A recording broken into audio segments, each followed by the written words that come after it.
Pam Bondi and Donald Trump pull a deceptive scheme to buy themselves some distance from the Epstein fallout, and I've got 3 interviews this week. I speak with Texas State Representative James Talarico about the Republican gerrymander in Texas and his recent interview with Joe Rogan. I speak with Jamie Raskin about the discharge petition to compel the release of the Epstein files, and Senator Jon Ossoff about the Epstein files and his latest rallies in Georgia. I'm Brian Tyler Cohen, and you're watching No Lie. So I'm going to make this as simple as possible to understand. Trump and Bondi just coordinated to straight up con their own base into thinking that they're seeking transparency with Epstein, when in fact they are doing the polar opposite. We can all agree that the calls to release the Epstein files have hit a fever pitch. Trump can't escape it. He's dissembling. His always successful strategy of manipulating the media is falling flat for the first time ever. His excuses are all over the place. He's claimed that the files don't exist, then he's claimed that they do exist, but that they're fakes that were forged by Obama. And so clearly, he needed something to take the heat off of himself. He needed to buy himself time. Enter Pam Bondi. Trump takes to Truth Social and says, based on the ridiculous amount of publicity given to Jeffrey Epstein, I have asked Attorney General Pam Bondi to produce any and all pertinent grand jury testimony subject to court approval. And Pam Bondi swooped in and replied, President Trump, we are ready to move the court tomorrow to unseal the grand jury transcripts, all very official. They are cosplaying as transparent, but the only thing that's actually transparent here is the obfuscation efforts. Pam Bondi, as Attorney General, already has access to the Epstein files, the thousands and thousands and thousands of materials. They're already there. If she wants to release them, she could. But she knows she can't because there's clearly something that's implicating her boss, Donald Trump. And so instead, she is pretending, playing make-believe, that the real treasure here are the grand jury testimonies. First of all, those are only a small fraction of what's contained within the files, maybe 5 to 10% or something around there. Second of all, as part of the initial investigation when it happened years ago, all of those grand jury testimonies get summarized and are included in the Epstein files. So she basically already knows what all of those testimonies say. And third, those testimonies are only related to the crimes of the 2 people who were convicted in those trials. That means Jeffrey Epstein and Ghislaine Maxwell. We don't need to know about their culpability. One of them is dead and the other is in prison. We need the other stuff implicating the other people, which of course the grand jury testimonies won't tell us, but that's the point. Trump and Pam Bondi don't actually want us to have insight into that stuff. They expressly don't want us to see it. And so instead, they're sending us on a wild goose chase, running after something that we never asked for. We don't want the grand jury testimonies that incriminate a dead guy and his incarcerated partner. We never asked for that. But that's what Trump and Bondi are making a big show of giving us because they need to knock everybody off the scent and buy themselves some time. And by the way, a judge might not even grant that request. Like, there are strict rules regarding what grand jury testimonies can even be released and why they can be released. So Trump and Pam Bondi know that, but they also know that if a judge rejects their request, then they can just be like, ah, man, we tried. If it wasn't for that communist, Marxist, leftist judge, we definitely, totally would have been able to give you everything you wanted. And of course, again, Trump and Pam Bondi know that, but that is the point. They need to manipulate the base into thinking that they're getting transparency when in fact they are getting obfuscation. It's becoming increasingly clear that the only goal of this administration is to prevent the release of these files, which is why Trump has leaned in on Republicans in Congress to block the release of the files, not once, not twice, not 3 or 4, but 5 separate times in the past week. Twice in the Rules Committee, twice on the House floor, and once on the Senate floor. If Donald Trump truly wanted transparency, like he claims, he would release the files. But he doesn't, and so instead, Pam Bondi blocks the release, Congress blocks the release, and they make up excuses to frame their actions as doing something helpful, as opposed to the reality of the situation, which is that this is all just a sleight of hand. So look, my question for Trump supporters is this, and I ask this in 100% good faith. What's your goal here? Is it tribalism and protecting the leader of the Republican Party at all costs, which, by the way, is your prerogative if that's what you want to do? Or is it full transparency about what happened with Epstein and accountability for everybody involved in his crimes? Because you can have one or the other, but apparently not both. Because if that was a possibility, Trump would have released the files already. The fact that he won't really does tell you everything you need to know. Trump came into office with a mandate to expose the people who commit crimes with impunity. And not only is he failing to do that, he is entrenching the very system that he vowed to dismantle. This president sold his supporters a bill of goods, and he's trying to convince you not to believe your lying eyes. I'm joined now by Texas State Representative James Talarico. Thanks so much for taking the time. Thanks for having me. So we know that there is this special legislative session that was called by Greg Abbott in Texas to basically to gerrymander the state's maps even further.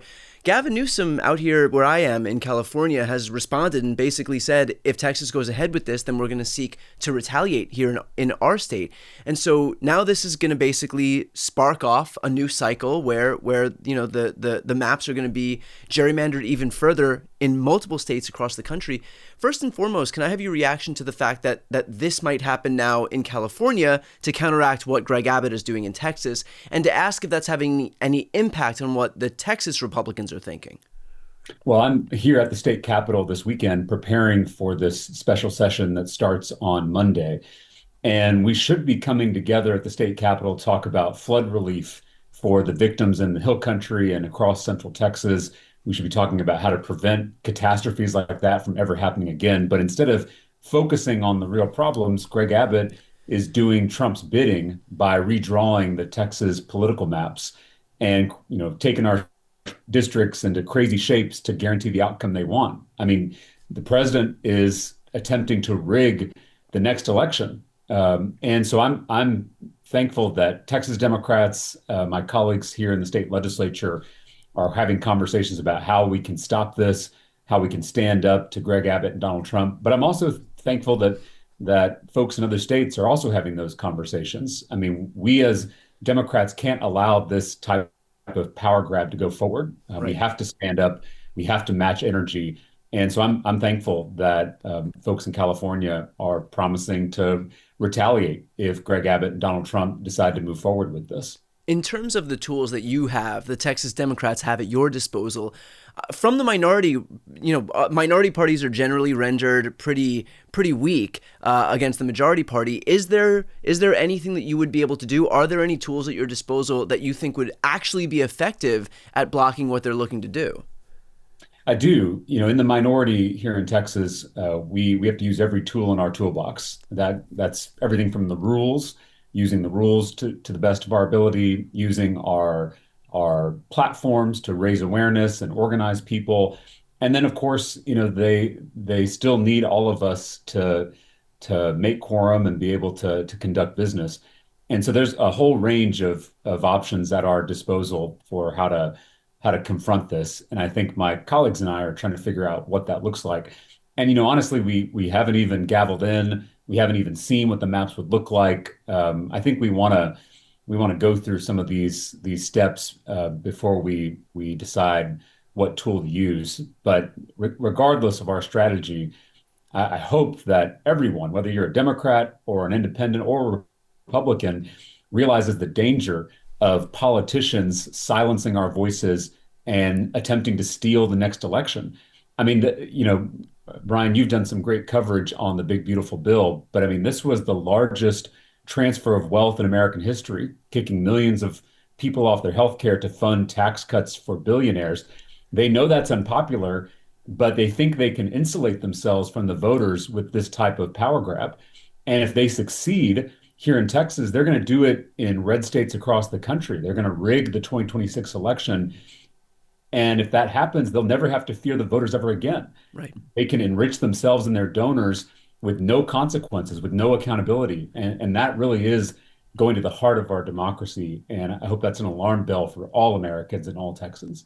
James, are there any of your Republican colleagues who recognize that? Are there any Republican colleagues who have enough of a basic respect for democracy that they're turned off by what's happening? Or is this just, kind of the next step in the full polarization of our politics, that when Donald Trump hands down the, issues the clarion call from up high, that Greg Abbott calls in the special legislative session, and every single Republican legislator just kind of walks the plank? Well, I think there are certainly a number of my colleagues who recognize that this is wrong, that it's dangerous. The question is, are they going to stand up and say so? Are they going to do something about it? I still have hope that people on the other side of the aisle can have a moment of courage here and do the right thing. I'm not ready to give up on that possibility, but we as Democrats should be prepared for a scenario where they don't stand up, and that means that we've got to fight back. So we can't wait on Republican courage. We can hope for it, we can pray for it, but we certainly can't wait for it. And so I'm hopeful that Democrats, both here in Texas and honestly across the country, are going to react to this and meet the moment and stand up to this power grab. Correct me if I'm wrong, but didn't the Speaker of the Texas State House get elected with the help of Democrats? Is that correct? That's correct. So isn't there some leverage that Democrats have here in terms of helping this Republican stay atop his position?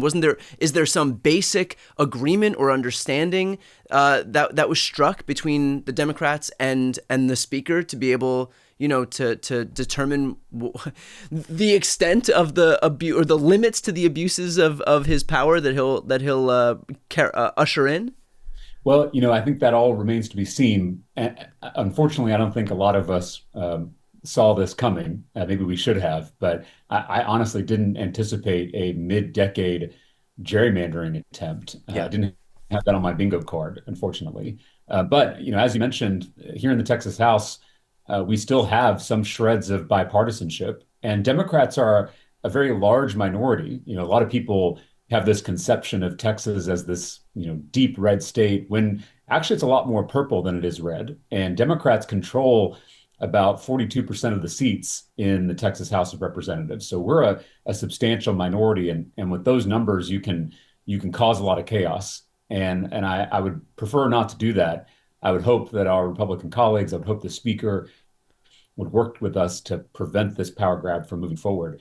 And we should say, Brian, that if they're going to do this in Texas, because we are increasingly a purple state, by getting greedy, they may draw these districts so thin that we could end up flipping a lot of these districts if 2026 is a good year. So I do know that some of my Republican colleagues recognize that political danger, that by getting greedy, they actually may be handing Democrats an opportunity to win. It doesn't mean this power grab is acceptable. It's incredibly dangerous. It's an incredibly bad precedent to set, and we should stop it. But there may be some unintended consequences if they move forward. Yeah, I mean, look, it's not just the unintended consequences within Texas, but we spoke about California looking to gerrymander this state that I'm in right now. There are other states that Democrats have that could potentially be weapons on the left. We have New York, we have New Jersey, and so the greed of Donald Trump and Greg Abbott in this scenario may very well usher in a situation where not only would those lines be drawn so thin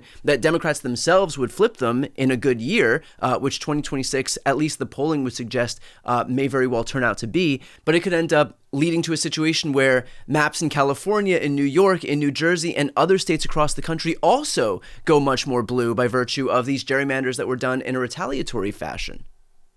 And I just want us to pause and recognize that this is not how the system should work. Right. Yeah. Voters should be picking their politicians, not the other way around. And right now, politicians are attempting to pick their voters by crafting the districts they want to guarantee the outcome they want. And that's just a fundamental disruption to the democratic process. And it insulates politicians in both political parties from accountability, from consequences for their actions. And that again is incredibly harmful to this American experiment. So although we need to match energy and we need to fight back and we need to stand up to these bullies, we should all recognize that this is not how things should work. This broken redistricting system is the rot at the core of our broken political system. And it's why I filed a bill in the last two legislative sessions to create an independent citizen-led redistricting commission in Texas so that we can take the power to draw political districts out of the hands of politicians and put it into the hands of the Texans we seek to represent. So that should be the ultimate goal. We can't unilaterally disarm, unfortunately, but that should be what we're working toward in the long term. And actually, the unilateral disarmament part is kind of what I want to dig into for just a moment. I Yeah. believe there is a California assembly member named Alex Lee. He's a member of the Progressive Caucus. Came out in defiance of Gavin Newsom's proposal to usher in our own special session so that we would be able to do mid-decade redistricting here as well. And he was against it and basically suggested that if we do this, this will just descend politics into a worse state than we were in before. And I push back against this online, suggesting that this isn't us kicking off a cycle of gerrymandering because we're in it. And Republicans have gerrymandered Ohio and North Carolina and West Virginia and Utah and Florida and looking to do the same thing in Texas right now. They've done it in Wisconsin. So there are so many states across the country where this has happened, and yet I feel like there's this mentality among Democrats that like we have to, so long as we sit atop our moral mountain, even if we're thrusting ourselves into political obscurity, that somehow derives some benefit for us, that we're gonna, I don't know, maybe confer that if we act in a certain way, that it will be reciprocated by a Republican Party that has thus far shown no desire to reciprocate, that if we confer goodwill onto them, that they'll reciprocate that goodwill, even though they've not done it. And so I'm just curious for your reaction because, look, you're a progressive Democrat as well. And I get the moral stance that somebody could take against this issue.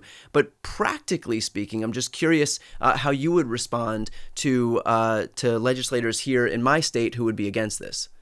Well, this is a balance we have to strike. Dr. King in the civil rights movement told his movement to have a tough mind and a tender heart, and to hold both of those things together.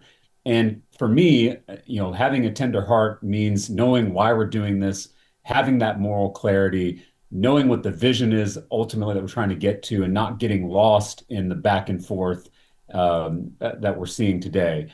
But then having a tough mind means, being smart and strategic and realizing when our politics is already descending in this direction. Right. We have to stand up to those folks who are destroying this American experiment. So we have to do both. We have to remember why we're doing this. We have to remember what we're ultimately trying to get to. We're not just trying to win for the blue team. That is not our goal. Our goal is to get political power to make people's lives better. That's the ultimate goal. Right. But to do that, you've got to be smart and strategic and tough. You can't lay down. You can't. We've seen that appeasement doesn't work, especially when you're facing fascism. So you have to be tough. You have to be strong, but also protect that moral clarity, that moral compass at the center of our work. That's not easy to do, but we do have to hold both together if we're going to get through this.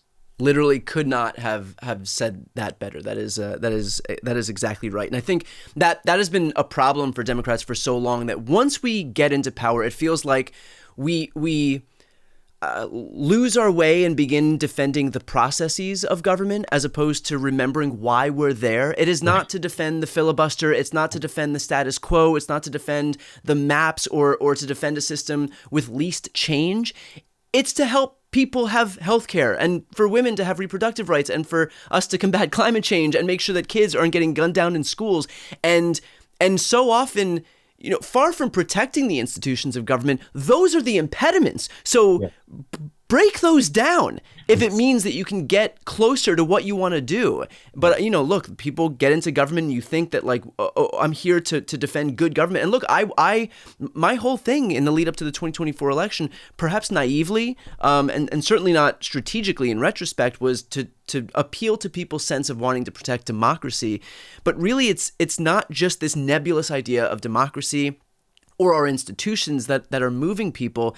It's the things. It's going after, again, healthcare and reproductive rights and climate change and unions and jobs and the pay that they take home at the end of the day, and making sure prescription drugs are affordable. All the things that you actually run for, the things that impact real people. And we have to remember to, not lose sight of that, especially with folks who, get stuck in these political processes and are surrounded by all of it, and just kind of, I don't know if it's like beltway brain or whatever you would call that at the state level, but that seems to be what it is. Yeah, too many Democrats are defending the status quo, and I understand the desire, especially in this Trump era, to protect our institutions and our norms. I get all that. But the reason that I'm a progressive, the reason I'm a Democrat is because I want to change things. These systems, these institutions don't work for a lot of people. And if we're not out there articulating a vision of how they should be different, how they should be better, then we end up just defending the status quo. And I'm not interested in doing that because the status quo doesn't work. And you know, Brian, that I was a public school teacher before I ran for office, and Yeah. it's the issue I'm most passionate about. And sometimes people in my party end up defending public education as is, but I'm not satisfied with the way our public schools are performing. I'm not going to be satisfied until our Texas public schools are the best in the country. I'm not going to be satisfied until every single child has the ability to fulfill their God-given potential. That doesn't mean I want to privatize public education or tear it all down, but I do want to improve it. I want to change it. I want to make it better and make it work for people. So we just we can't fall into the trap of defending broken institutions, broken systems, or defending the status quo. We got to be the party of change, which is our historical heritage. Right. James, you were on Joe Rogan's show this past week, and that obviously is a space that Democrats have. There was a lot of coverage, a lot of focus on the fact that Democrats haven't gone into those spaces, haven't been on the same podcast that these Republicans went on, haven't been able to reach the breadth of audience that these Republicans were able to reach by virtue of going on these shows. So first and foremost, I'm curious, and I listened to your whole episode, and it was great, and not only was it a great conversation, but it seems like Joe Rogan himself. I mean, you got a ringing endorsement from Rogan, and I wrote it down. He said, "You're the kind of person I want in politics." And so I feel like, there has been this sense of like fear among Democrats to go into these spaces because they're somehow hostile or dangerous. But I'm curious, in the aftermath of your interview with him, did you have that mentality going in? And what is your mentality now about going into these spaces? I think it's absolutely necessary that Democrats meet people where they're at. Before I went on Joe Rogan's podcast, I went on Fox News, and I've been on the Christian Broadcasting Network, been on the 700 Club. I'm trying to go into places where Democrats don't typically go, because politics is about addition, not subtraction. Yep. So if you want to maintain a small, pure, insular group, then you don't want a political party, you want a social club. And that's fine. But if you want a political party that can win and gain political power to make people's lives better, you have to create a winning majority, a winning coalition. And that should include a lot of Joe Rogan's listeners. I mean, I sat down with Joe for 2.5 hours, and there was so much common ground, so much that we agreed on. We both agreed that the political system is broken. We both agree there's way too much influence from big money and billionaire mega donors. We both think that there should be more freedom and more opportunity for more people. I mean, that is a lot of common ground. I'm not saying we agree on every single thing, but I do think we agree on the big stuff. And so if Democrats aren't going on to these shows and speaking to these listeners directly, then we run the risk of folks not hearing about our values and hearing about our vision. And that's a real danger, as we saw in the last election. So, I'm going to keep going into these places. I'm going to keep sharing why I do this work and why I'm a Democrat and why I think we need change in this country. And hopefully we will see the fruits of that in 2026. Did you hear from anybody in the aftermath of your appearance that maybe somebody who is in the center or on the right, or just somebody who didn't vote for you, somebody who doesn't vote for Democrats, who is more willing to be open to Democrats, or who just straight up said, this has changed my perspective on politics altogether? I can't tell you, Brian, just in the last minute, this episode came out not even 24 hours ago, and I've already been inundated both on social media, but also here in our Capitol office with calls and emails and messages from Republicans and independents who listened to the episode and said that they found a lot that they could agree with, and we're very thankful that they heard from this different perspective. It's a little strange to have folks on Twitter with MAGA stuff in their profile Yeah. picture saying nice things about you, but I do just fundamentally believe that our politics is is not really left versus right, but top versus bottom. I just think that we are all getting played here by these billionaires and special interests that are dividing us on purpose. I mean, the culture wars in a lot of ways, are a smokescreen. These divisions are manufactured. They divide us by race, by culture, by gender, by religion, to keep us from seeing all that we have in common, to keep us from realizing that there is far more that unites us than divides us. Because once we do realize that, then we're going to come together across party lines, across racial lines, across cultural lines to take power back from the billionaires who are pitting us against each other. And that's the real threat to the people in power. The one small irony, and I know that you just push back against the culture wars, and you're right to do that. The irony of the Epstein stuff is that a lot of Trump's base decided to vote him in, his own warts notwithstanding, because they believe that he would be the person to expose the systemic corruption that would allow somebody like Jeffrey Epstein and all of his clients who are thus far unnamed to get away with heinous crimes. And yes, it's his heinous crimes, but also it's what he represented. It's an entire echelon of people who are unaccountable, who are bound by a different system of justice, a different tier of justice. And so they wanted him to come in because they thought he would be the person to expose that systemic corruption, to break it down. And the irony now is that, in fact, he's the one entrenching it by of course, refusing to release the Epstein files. But when you talk about like this top versus bottom, it's not left versus right, it's top versus bottom. That is the ultimate irony in what we're seeing very much be the I don't want to say downfall, because I think that would just be too convenient, but a major splintering of Trump's own base is that that's what he ran on, and yet now he's entrenching the very system that he promised to break down. Well, and you can't blame him, because I mean that's what Donald Trump and JD Vance and all these people told these folks that, of course, yeah, that's what they were going to do. And so, I know that the appeal of Donald Trump is that he's not a typical politician. I get that. I do find it, even as a Democrat, I find some of the ways that Donald Trump speaks, to be a little refreshing, because he doesn't sound like the typical poll-tested, consultant-driven politician. And so I get why that was appealing. But now that he's in office, you see that, he's cutting taxes for himself and his rich friends. He's Right. kicking his own voters off their health care and off food assistance. And he's not even releasing, the Epstein files that could shed some light on this issue. And so I think that ultimately actions speak louder than words. And I hope that people are realizing that Donald Trump is a con man, always has been, always will be. He says the right things, he pushes the right buttons, but ultimately, when it comes down to it, he's going to protect himself and his powerful friends. And I hope that's a realization for folks. But we as Democrats have to provide an alternative. And what we're providing right now, what we're offering to voters, is not going to cut it.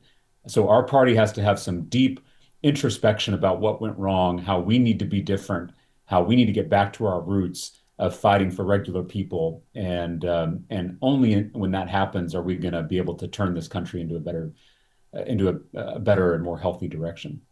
Perfectly put, as always. James, I'm grateful for the work you're doing, reaching other audiences, getting out of the usual liberal bubble in our bifurcated media ecosystem. So grateful for the work you're doing to reach other people right now, and as always, for your voice. James Talarico, appreciate your time.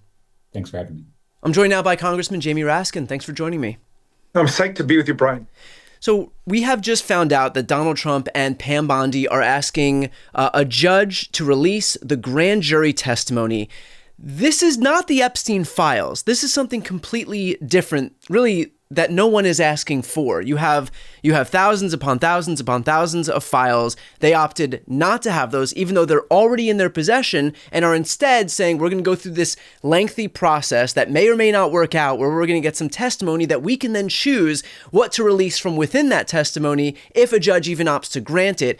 So for those Trump supporters, and honestly, left, right, and center, people who want this information, are they being conned by virtue of what Trump and Bondi are offering them right now? Well, no, because I don't think anybody's buying it. I mean, I think you just did a great job debunking it. The only thing I would add is that the grand jury files relate only to the prosecution of Epstein himself for what he did, and of the Maxwell for what she did, but it doesn't include the whole universe of other people and criminal organizations and business organizations that we're interested in. But isn't that the whole point? Isn't that what we're looking for here?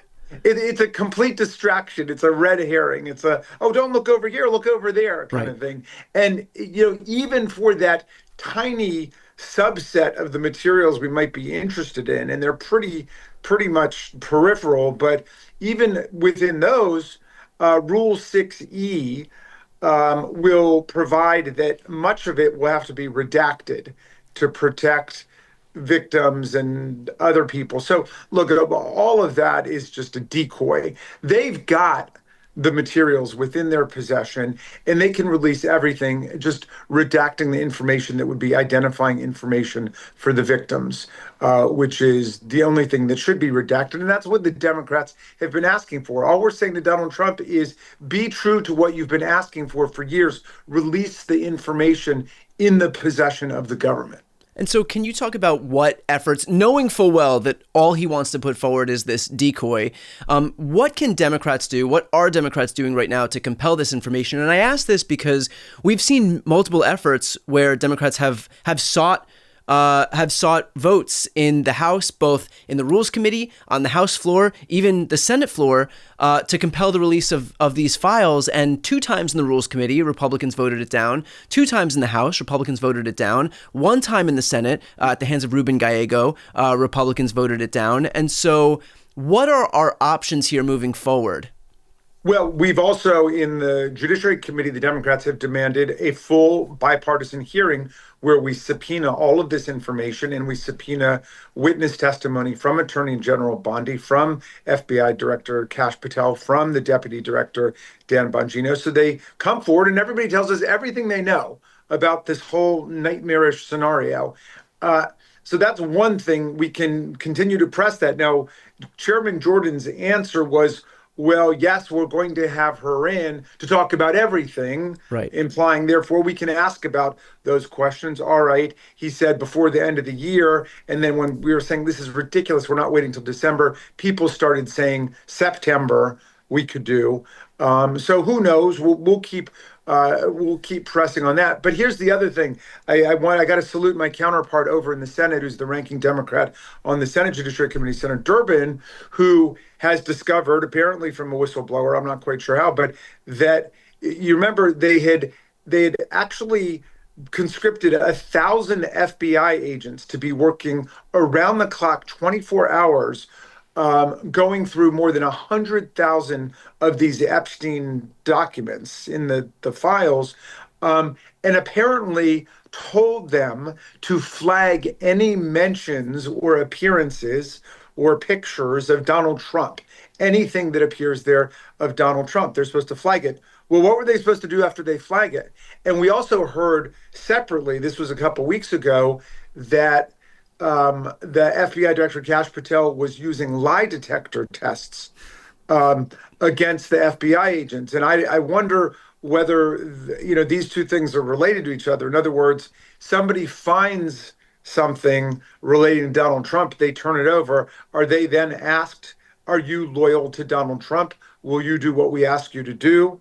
Are you going to turn this over to anybody else? And this might be one of the most massive cover-ups in the history of the United States unfolding before our very eyes, because Donald Trump is obviously freaked out about some stuff that's in there. Right. And then the idea that you create this army within the FBI to scrape through everything just looking for mentions of Donald Trump is quite unusual and fascinating. Yeah, I mean, what does it say? Look, I'm no political genius here, but what does it say when you have to conscript 1,000 people to scrub through these documents, all who answer to Donald Trump, to search for Donald Trump's name within these documents? It probably doesn't send the message that you think it's sending. It's worth asking too here. A lot of the pushback to all of this stuff is And Trump has said this too in so many ways. Granted, he's kind of muddled his own message because he's also claiming that all of this is a hoax written by Biden, Comey, and Brennan and Obama. So kind of his message is whatever errant synapse fires in his brain at any given moment in time. But if there was a mention of Donald Trump in these files, why the Biden administration wouldn't have released it previously. So I'm curious what your response is on that, because it's a talking point that it's a pretty unconvincing talking point because Trump is the president right now. He ran on this, but I'm still curious what your thought is on this. In other words, okay, well, let's start with this. Up until Donald Trump, everybody tried to respect the independence and the integrity of the Department of Justice. Up until Donald Trump, nobody was telling the Department of Justice what to do. And the Department of Justice under Biden brought the prosecution against Maxwell. So obviously Biden wasn't trying to suppress anything.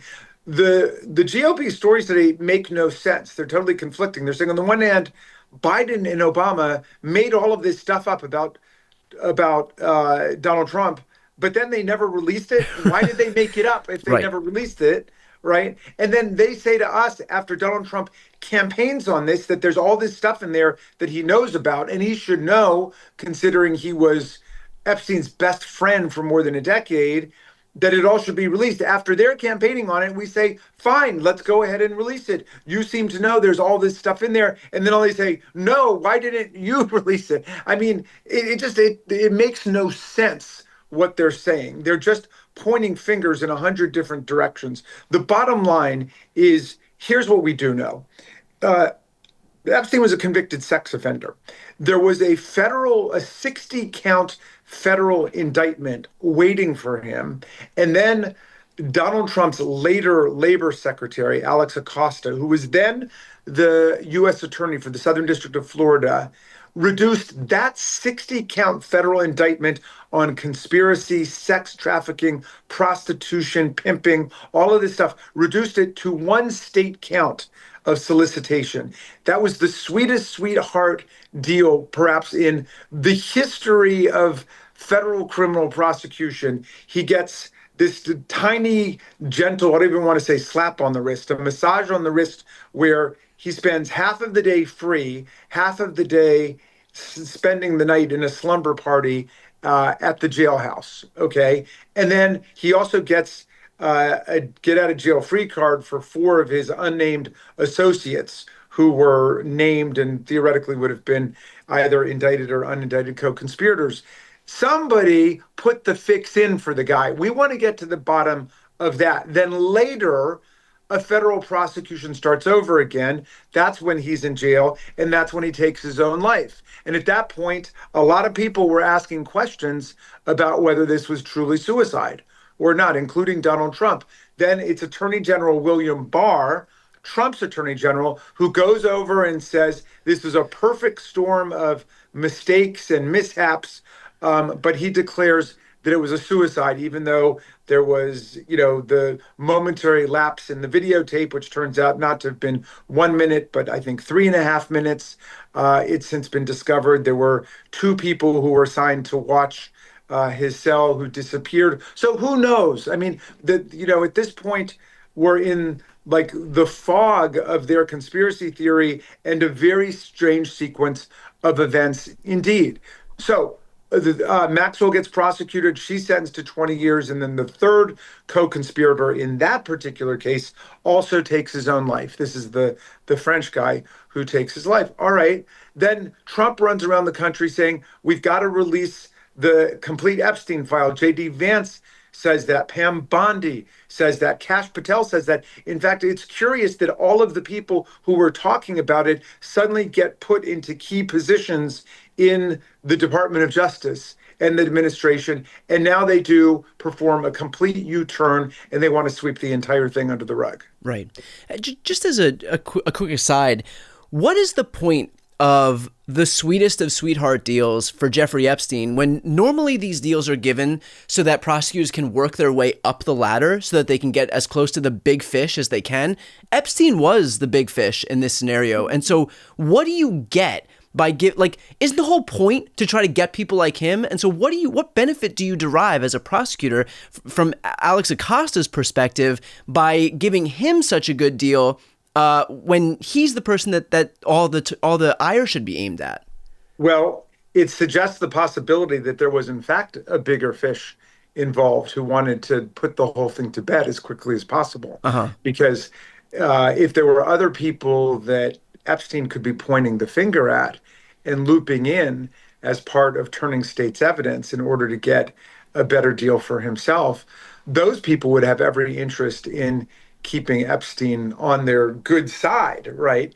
And so, I mean, what's odd about this is that, like many criminals, Donald Trump kept returning to the scene of this crime. So many of the key actors in this event were put into his administration. So many of the lawyers involved, like Alan Dershowitz, who helped broker the sweetheart deal, later became a lawyer for Donald Trump.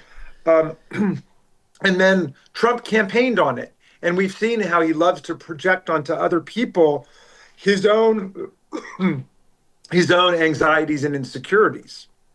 Well, so if he is nervous about what Epstein might say, then he would say, oh, well, the Democrats are really nervous about Epstein, and we're going to blow the cover on this when we get in. Right. I got to ask this because I think we're starting to recognize that it's beyond clear Trump doesn't want these files released, that he's doing whatever he can to make sure that we're not looking at this stuff, offering up whatever decoys he can find, sending us, over to the grand jury testimony while he secretes, 95% of the files that already do exist, that already are at Pam Bondi's disposal. Will we ever gain full access to the Epstein files, or will it always be that Pam Bondi and by association, by extension, Donald Trump will be the final arbiters of exactly what information comes out? Like, are those two people are really the only people that have the full range of all of the files that exist. And so even if the discharge petition come August or September, when it finally ripens and the House can vote on this thing and it passes, will Pam Bondi ultimately have the final say into what information exactly comes out? Or is there a way to circumvent her as somebody who could kind of meddle in what comes out so that we can get the full range of the files? The wheel is still in spin, Brian. We don't know the answer to your question. But if you look at the Democratic resolution, or the resolution bipartisan, Democrats support, the bipartisan resolution, which has been put in by Massey and by Khanna, there's a paragraph in there which says we want a complete accounting also of any of the destruction or altering or mutilation or effacement or impairment of different documents. In other words, we want to see all the documents, and if any of the documents have been altered or changed or removed in any way, we want a record of that too. But on that point, I mean, the cop on that beat is Pam Bondi and by extension Donald Trump, who may very well be implicated in this. And so he has every interest in, if there is some alteration, if there is some destruction of documents, he's not going to say anything because he's the person that destruction would presumably benefit. And so who's there to be all of these people are in the pocket of Donald Trump. And so who's the cop on that beat? Well, if you look at the history of corruption scandals in the nation's capital, there are always people who are junior people, who are interns, who are staff associates, who are basically invisible and considered menial by the key actors, but they oftentimes come forward and tell what they know. But I'm with you. I mean, if there's a full-blown effort to cover up, and certainly mobilizing an army of 1,000 FBI agents to go and find anything mentioning Donald Trump's name and then come and bring it to us, and at the same time we hear that Kash Patel is administering lie detector tests against people in order to determine who's trustworthy and who's not, we have every reason to be afraid that there will be a cover-up. But I just have to believe that there's so much information that has come from Florida, that's come from New York, that's come from other sources, that's come from journalists, that some people are going to be able to check them if their plan is just to obliterate the evidence. Right. And presumably, if they had intended on altering some information, doctoring some information, they would have already put it out there. So there's something that must be blocking them from doing this, because I think they probably rightly recognize that if they do try to mess with things and put it out there, then it becomes an even more obvious cover-up. It becomes an even bigger scandal than what it likely already is. And so they're probably just trying to do that calculation now with like, can we get away with this? How much could we get away with? Is it going to be an even bigger scandal, shine an even hotter spotlight on us if we even try it? Yeah, because the cover-up imports a whole new set of charges of obstruction of justice and conspiracy, and that takes it to a completely different level. There are just some things that are probably in there that are very hard to permanently erase, including emails, which are going to be very important, I believe, in this case, correspondence and photographs. I mean, you know, you've got Michael Wolff, who's a Trump biographer, who's written 4 books, I believe, about Donald Trump, who went on a podcast last week and said openly that Epstein had shown him lots of photographs of them together, Epstein and Trump, and that some of the photos included Trump with topless girls sitting on his lap and laughing and so on. Well, it's hard to make evidence like that go away. And if there are lots of people who've seen it, or there might be other copies of it out there, it's hard to make it go away. So you start destroying evidence like that. You start destroying emails and texts, and those things reappear. Then it's become clear that not only were you involved in some way in the original events, but you're trying to cover it up. Right. And you might be better off just making arguments about how, you know, well, yeah, the president may have been in compromising positions. It might not look good, but he didn't really do anything bad. Meantime, we don't want to lose sight of what's really going on here, which is this was a human trafficking, child sex abuse ring. And the Trump administration, as an administration, has been doing everything in their power to dismantle the anti-human trafficking, anti-child abuse programs and funding that we've got at the Department of Justice, at the Department of State, at HHS, in agencies and departments throughout the government. They've been dismantling the funding to combat human trafficking, and the people who work on that have been screaming from the rooftops that this is going to be a nightmare if you take America off the field. Yeah, that's an excellent, often overlooked point in all of this. Let's finish off with this.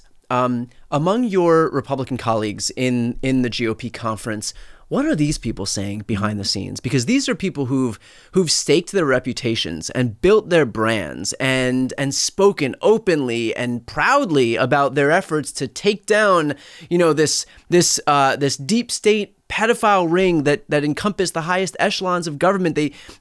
Don Jr. spoke about it. J.D. Vance spoke about it. They've been talking about it on podcasts with Tucker Carlson and all of their influencers. The president spoke about it from the highest levels of office. And now they find themselves taking vote after vote after vote, secreting this very information, preventing the release of the very information that they themselves put themselves out there saying that they were going to deliver to their constituents. And so what are these people saying behind the scenes if you have the opportunity to speak to any of them? Well, a couple of them have taken the position with me that, look, this doesn't look good, but it was all conspiracy theory.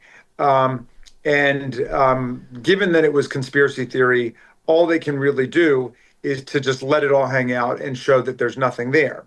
And if indeed it was all conspiracy theory and there are no names of the rich and powerful involved in this exploitative sex ring, they would let it all hang out. But I think others understand what a dangerous territory Donald Trump has entered here, because he brought all of the attention on this, and the spotlight is now on him.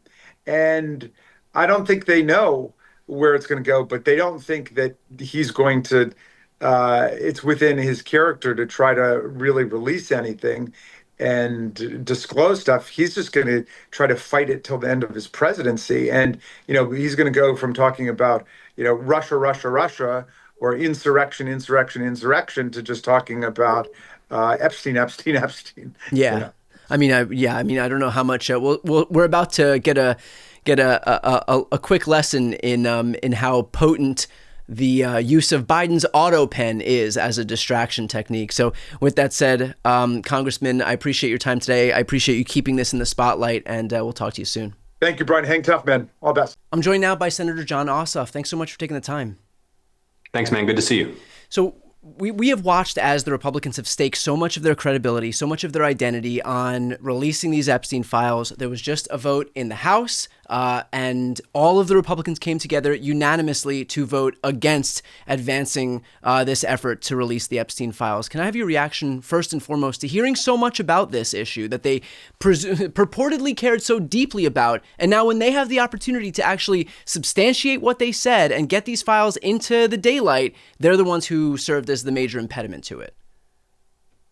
Yeah, I mean, none of this adds up. And, you play a supercut of all of these MAGA figures and officials promising to do this. Even the Attorney General, as recently as a couple months ago, what she was saying to the Congress about having all these files on her desk and getting ready to release them. The president's posts on Truth Social over the weekend, I think, really revealed a deep insecurity and almost a panic about the 180 that they're doing on this issue. And I think that for the president's supporters, this issue of broken promises,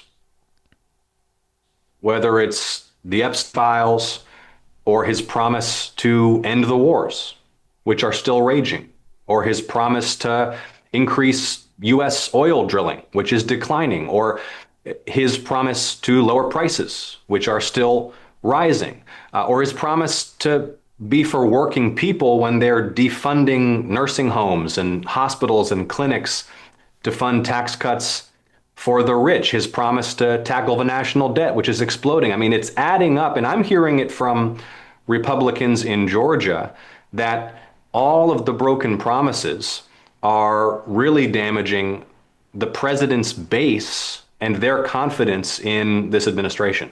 And that's where I wanted to dig into a little bit, because you have the advantage of you being here is that you are a Democrat in a very purple state, but also we have the advantage of being able to see what arguments resonate with folks on the other side. I mean, you're not in a big blue bastion like New York or California, and so on this issue in particular, is this breaking through? Because I think Democrats largely viewed, the Epstein part is a small piece of what is a broader theme that you've just pointed out there. But is that kind of thing breaking through to his regular base? Are you hearing from people who you wouldn't otherwise have heard from or been able to be effective with as the result of kind of this breakdown of trust?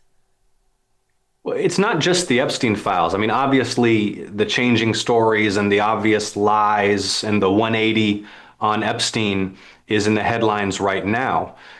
But there are a huge number of Republicans in Georgia who have even stated publicly their opposition, for example, to gutting all of the renewable energy and advanced energy manufacturing incentives that have supported Georgia's economic growth, their deep concern about what's going to happen to nursing homes and hospitals and health clinics that have been defunded. And on economic policy, right, where this was supposed to be some kind of new populist pro-working class GOP, right? That was the whole Steve Bannon model. As they were building this legislation, you started to hear some of those voices within the MAGA movement actually sound the alarm that this was a betrayal of the principles that they had stated on the campaign trail. And there are not voters in Georgia who want to defund hospitals and nursing homes. Right. To pay for tax cuts for ultra wealthy people. That's not popular anywhere. Well, I think the most insidious part of this whole effort by Republicans is that a lot of these cuts were purposefully put in and timed so that they would have the least political impact for the political party that passed them. And so a lot of this stuff won't take full effect until after the midterms, for example. Some of it won't even take effect until after Trump's out of office. Some of the good stuff goes away when Republicans will leave office. So they timed all of this stuff so they can extract the most political benefit or mitigate the most political harm for themselves. And is that something that folks in Georgia are recognizing, that even though this stuff might have been timed so that it wouldn't hurt them, that people are still paying attention to what's going on, and then they know the full breadth of what's happening with the Medicaid cuts, with the food stamp cuts, with the rural hospital cuts, with the energy job cuts, and so on? Yeah, that's not going to work. I mean, hospitals, nursing homes, clinics in Georgia and across the country are already now facing this financial cliff, and it ain't that far away. Yeah. A lot of the nutrition programs start going away pretty much straight away. The lapsing of the Affordable Care Act benefits that help middle class families afford health insurance premiums will go away next year. So you've got all of this policy that's bad for working families, bad for seniors and kids and pregnant women and rural communities. And all for what? For a tax cut that overwhelmingly goes to the wealthy. And it just exposes that the corruption in Washington is as deep as ever. I mean, if you go out and ask anybody on the street in Georgia, Democrat, Republican, Independent, what do we really need to achieve to advance our national interests, to help families thrive and flourish and achieve prosperity and health and greater freedom? Like, rich people needing more tax cuts is no one's priority, but it's what this Republican Congress and this administration produced, because the corruption in Washington is so deep that they almost can't avoid just being responsive to their donors.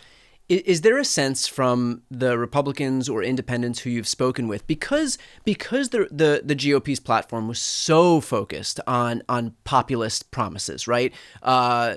Lower grocery costs, lower egg costs, lower housing costs, lower rent costs.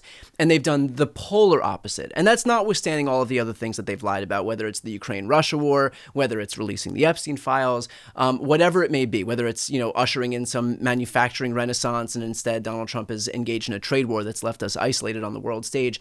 Is the fact that there was such a blatant kind of bait and switch that took place, is that having some impact on the voters that you've spoken with? Because this is like the thing that Trump and Republicans promised these voters. It is so far and away what they're antithetical to what they're actually delivering on. And I'm wondering, like, in a media environment where everything is so bifurcated, where it often feels like politics is we're all so calcified in our polarization, is that stuff actually breaking through and having an impact? 100%. I mean, look, I've got a lot of Republican supporters and friends in Georgia who express to me privately how upset they are about the way this agenda is being implemented, about the sense of broken promises, and also they recognize that it's a political disaster for the GOP in Georgia to have defunded hospitals and clinics to pay for tax cuts for the rich. And the flip side of this is that for Democrats and for folks who oppose this administration, I've never seen a level of mobilization and enthusiasm and determination like I am right now. And here in Georgia, where I am the only Democratic senator up for re-election in a state that Donald Trump won, right? It is the most important Senate race of the midterm elections. The only path out of this spiral into authoritarianism and chaos and corruption means regaining power in Congress. We have to win this race. I am feeling that enthusiasm in Georgia. We had more than 1,000 people come out on short notice in Savannah to that rally last weekend. But I want to ask your audience to help, because they're going to spend, I think, probably $500 million to try to unseat me. I'm the number one target for destruction by the whole MAGA apparatus, and I need help. And I'm going to put your campaign link right here on the screen and also in the post description of this video. Highly recommend anybody who's watching right now. Georgia, as the senator just mentioned, is going to be ground zero for their attacks. And so if you have an opportunity to give, or you're going to give at some point in this campaign cycle, do it early, because the earlier we have the opportunity to actually get on the airwaves and define Senator Ossoff before the Republicans have to do it, the better off we'll be. And I want to finish off with this, because we did see so much of an affirmative message from Trump and Republicans as we were heading into 2024. And so often it's felt like Democrats were either pushing an anti-Trump, anti-Republican message, or just kind of had some, we'd have Democrats in red states who would just kind of do Republican light. And if you're going to do Republican light, you're not going to energize the base. And if you have a Republican out there, they're probably just going to vote for a regular Republican instead of a Republican light. And so what is your affirmative message to folks in Georgia as we head toward 2026? I think that there's an even deeper reform and anti-corruption message that we have to take to the nation, that I'm taking across Georgia, that resonates with Democrats and Republicans and independents, which is that our political system, even before Donald Trump came on the scene, was the most corrupt in the Western world. And the way that corporate money and secret money and billionaire money rule everything, and the way that members of Congress live in fear of these super PACs, that's what has distorted policymaking so that ordinary people can't get ahead. That's why insurance premiums are out of control. That's why drug costs are so high. That's why an ambulance costs $3,000. That's why the housing market's overrun with hedge funds and private equity funds. It's the corruption in our political system, especially post Citizens United. And for us to be able to deliver for working and middle class families across the country, we have to reform this broken, corrupt political system. And I think that we can build a very broad coalition to get that done. Well, I appreciate the time today. And again, a reminder for everybody watching, Senator Ossoff is one of the most important voices that we have in the Senate and certainly represents generational change in a way that very few people in the Senate do. So if we have the opportunity to contribute to his campaign, help him stay there, I'm going to put the link right here on the screen and also in the post description of this video. If you're listening on the podcast, it'll be in the show notes. Senator Ossoff, thanks so much for taking the time. Thank you. Thanks for having me. Thanks again to James Talarico, Jamie Raskin, and Jon Ossoff. To listen to the audio version of this episode, click the thumbnail right here on the screen. And of course, to see more of my content, the subscribe button's on the screen as well.